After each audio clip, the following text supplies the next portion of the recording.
UKLO 1 year masters. No IELTS required up to 5 years visa. High visa success rate.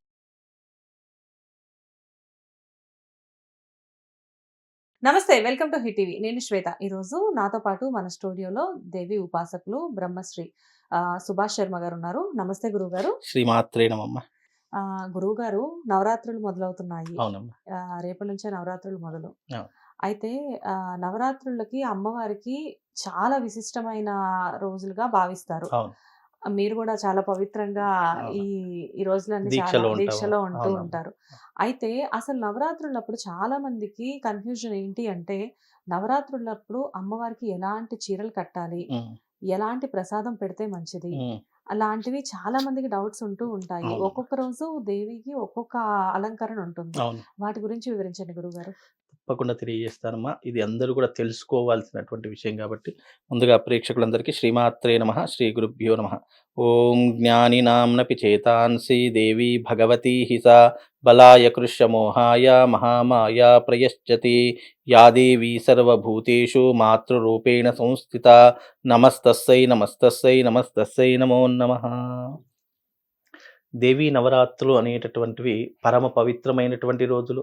దీనిని సంస్కృతంలో శక్తి రోజులు అని పిలుస్తారు. దేవి ఆశ్వీజ మాసంలో వచ్చే నవరాత్రులు శక్తి రోజులు అని ఉంటాం. ఎందుకంటే ఈ శక్తి రోజులు అత్యంత పవిత్రమైనటువంటివి. మానవాళి తమ యొక్క శక్తిని పెంపొందించుకోవడానికి, అనుకున్నటువంటి కోరికలన్నీ కూడా తీర్చుకోవడానికి అతి సులువైనటువంటి మార్గం ఏదైనా ఉంది అని అంటే ఈ ఆశ్వీజ మాసంలో వచ్చే నవరాత్రులు.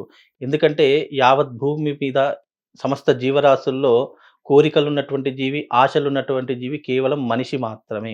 అలాంటి మనుషులకు ఎన్నో రకాలైనటువంటి కోరికలు, జీవితంలో వృద్ధిలోకి రావాలి, మంచి విజయం సాధించాలి, మంచి డబ్బులు రావాలి, అదే రకంగా కుటుంబాన్ని మంచి పోషించుకోవాలి, భార్య బిడ్డలతో చాలా సంతోషంగా ఉండాలి, ఆరోగ్యం బాగుండాలి. ఇలా అనేక రకాలైనటువంటి కోరికలతో కూడుకున్నటువంటిదే మనిషి దేహం. ఈ యొక్క మనిషి దేహాన్ని ఎప్పుడైతే పవిత్రంగా ఉంచుకుంటామో, ఎప్పుడైతే మనస్ఫూర్తిగా మనస వాచ కర్మణ ఒక శక్తిని మనం ఆరాధిస్తామో, దాని నుంచి అనేక రకములైనటువంటి శక్తి ఉత్పన్నమవుతుంది. ఆ శక్తిని ఉత్పన్నమైనప్పుడు దానిని మనలో ఐక్యం చేసుకునేటటువంటి రోజులే ఈ యొక్క శక్తి రోజులు అని పిలుస్తూ ఉంటాము. ఆశ్వీజ మాసం వచ్చింది అంటే 3 కాలాలు ఒకే మాసంలో వచ్చే ఏకైక మాసం ఏదైనా ఉందంటే అది కేవలం ఆశ్వీజ మాసం ఒకటే అని చెప్పుకోవచ్చు. ఎందుకంటే ఈ ఆశ్వీజ మాసము శరద్ నవరాత్రుల్లో చలి వేస్తుంది, వర్షం పడుతుంది, ఎండ కొడుతుంది. అవును. ఈ 3 కూడా ఈ మాసంలోనే ప్రారంభం అవుతాయి. మళ్ళీ ఇది కేవలం ఒక నెల రోజుల పాటు మాత్రమే ఉంటుంది. తర్వాత మొత్తం చలికాలం, మళ్ళీ వర్షం కనిపించదు, ఎండ కనిపించదు. మళ్ళీ తర్వాత మొత్తం సమ్మర్ ఉంటుంది. అంటే ఏ కాలానికి ఆ కాలమే ఉంటుంది. కానీ 3 కాలాలు కూడా ఒకే వరుస క్రమంలో వచ్చేటటువంటి మాసము ఈ ఆశ్వీజ మాసము.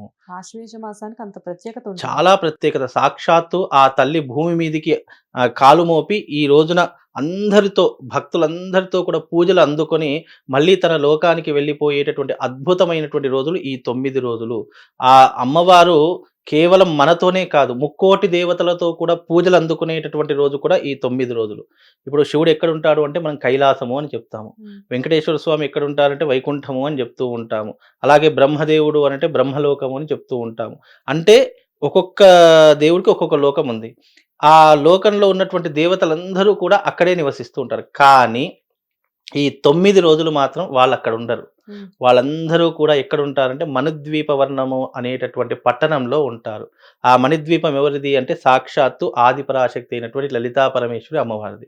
ఇలాంటి దేవతలందరూ కూడా ఇంద్రాది దేవతలు, అష్టదిక్పాలకులు, పంచలోక పాలకులు, వాళ్ళందరూ కూడా అమ్మవారి యొక్క పాద పద్మముల చెంత సేవ చేసుకునేటటువంటి అదృష్టం ఎప్పుడు కలుగుతుందా అని తమ అమ్మవారి యొక్క ఏదైతే గేట్ ఉంటుందో, ఏదైతే డోర్స్ ఉంటాయో అక్కడ వెయిట్ చేస్తూ ఉంటారట. ఇప్పుడు ఎట్లయితే మనం తిరుపతికి వెళ్తే దర్శనం కోసం ఎలాగైతే వెయిట్ చేస్తామో, అలా అందరూ కూడా వెళ్ళి అమ్మవారి యొక్క రూపం కోసం, అమ్మవారి దర్శించుకోవడానికి అమ్మవారి కోసం వెయిట్ చేస్తారట. అంత శక్తివంతమైనటువంటి రోజులు ఈ యొక్క అమ్మవారి యొక్క ఆశ్వీజ మాస నవరాత్రులు.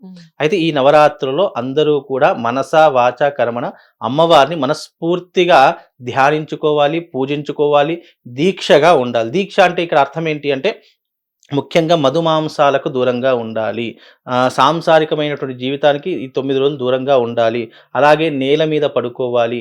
వీలైనంత వరకు ప్రతి ఒక్కరిని సంబోధించేటప్పుడు, పిలిచేటప్పుడు అమ్మ అనేటటువంటి నామంతో, అంటే స్త్రీదైతే అమ్మ అనే పేర్లతో పిలవాలి. లేదా స్వామి అనేటటువంటి పేరుతో పిలవాలి. ఈ రకంగా మనసులో చెడు ఉద్దేశం గాని, దురుద్దేశం గాని ఇలాంటివి పెట్టుకోకూడదు. బద్ధ శత్రువు వచ్చినా సరే స్వామి అనేటటువంటి నామంతోనే పిలవాలి. ఎవరిని కూడా పేరు పెట్టి పిలవడానికి అవకాశం ఉండదు. అది ఎవరికి దీక్ష తీసుకున్నటువంటి వాళ్ళకు. లేదా మామూలుగా టవల్ కండువా వేసుకుంటారు. లేదా మామూలుగా కొంతమంది భవానీ దీక్ష తీసుకుంటూ ఉంటారు. మాల వేసుకుంటారు. అలాంటి వారు ప్రత్యేకమైనటువంటి నియమాలను పాటించాలి. నియమాలు ఎందుకు పెట్టారు అనంటే గనక మామూలు రోజులలో మనం గడిపేటటువంటి రోజులు ఒక రకంగా ఉంటాయి. అవి ఐహిక సుఖ భోగాలకు అలవాటు పడినటువంటి రోజులు అవన్నీ. కానీ ఈ రోజులు మాత్రము కఠినమైనటువంటి దీక్ష. చెప్పులు లేకుండా ఉంటాము. ఒకే పూట భోజనం చేస్తాము. అలాగే అమ్మవారిని 3 కాలాల పాటు పూజిస్తూ ఉంటాము. అలాగే తలకు నూనె పెట్టము. అలాగే దువ్వెన పెట్టము.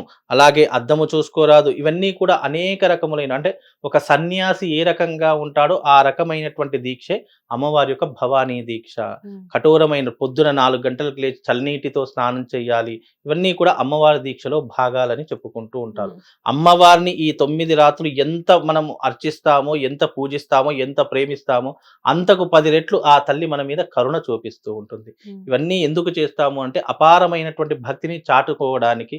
అమ్మ ఉంది, అమ్మని నమ్ముకుంటే అన్నీ జరుగుతాయి అనేటటువంటి ఒక కాన్సెప్ట్తోనే ఇవన్నీ కూడా చేస్తూ చాలా మంది అమ్మవారిని సేవిస్తూ ఉంటారు. రకరకాల మంది ముత్తైదువులందరూ కూడా మంగళహారతులతో అమ్మవారి మండపాల దగ్గరికి వెళ్ళి సకల విధములైనటువంటి అభిషేకాలు, కుంకుమార్చనలు ఇలా ఎన్నో రకాలుగా చేస్తూ ఉంటారు. సౌభాగ్యానికి గుర్తు ఆ తల్లి జగన్మాత, ఐశ్వర్యానికి కారకురాలు ఆ జగన్మాత. ఆమె తలుచుకుంటే ఏమీ జరగనటువంటిది ఏమీ కూడా ఉండదు. ఆమె తలుచుకుంటే మనకు అన్ని పనులు కూడా సకాలంలో పూర్తయిపోయేటట్టు గొప్పనైనటువంటి రోజులు ఈ శక్తి రోజులు అని చెప్పుకోవచ్చమ్మా. కానీ ఖచ్చితంగా భవానీ మాల వేసుకునే వారు కూడా ఈ మాసంలోనే భవానీ మాల ధరించడం జరుగుతూ ఉంటుంది. అవునమ్మా. ఖచ్చితంగా అమ్మవారి విశిష్టత తెలియడం కోసమే భవానీ మాల అనేది ఈ టైంలో వేయడం జరుగుతుందా గురువుగారు? అయితే ఇక్కడ అందరికీ ఒక విషయం ఏం చెప్పాలి అని అంటే గనక, మాల వేసుకోవడం గొప్పతనం కాదు. ఆ మాల యొక్క అర్థము, పరమార్థం తెలుసుకోవాలి. మాల అంటే అర్థం ఏంటి? మనం నియమపూర్వకంగా దీక్ష తీసుకుంటున్నాము అనంటే మనం ఐహిక భోగ సుఖాలకు దూరంగా ఉండాలి అని అర్థం. కానీ ఈ మధ్య కాలంలో మాల వేసుకుంటున్నారు, నోటికి ఎలా పడితే అలా మాట్లాడేస్తున్నారు. మాల వేసుకుంటున్నారు, ఏది పడితే అది చేసేస్తున్నారు. మాల వేసుకుంటున్నారు, మధ్యాహ్నం రాగానే నిద్ర వచ్చిందంటే పడుకుంటున్నారు. తెల్లవారుజాముతే నిజానికి మాల వేసుకున్న వాళ్ళు 4 నుంచి 5 గంటల మధ్య లేవాలి.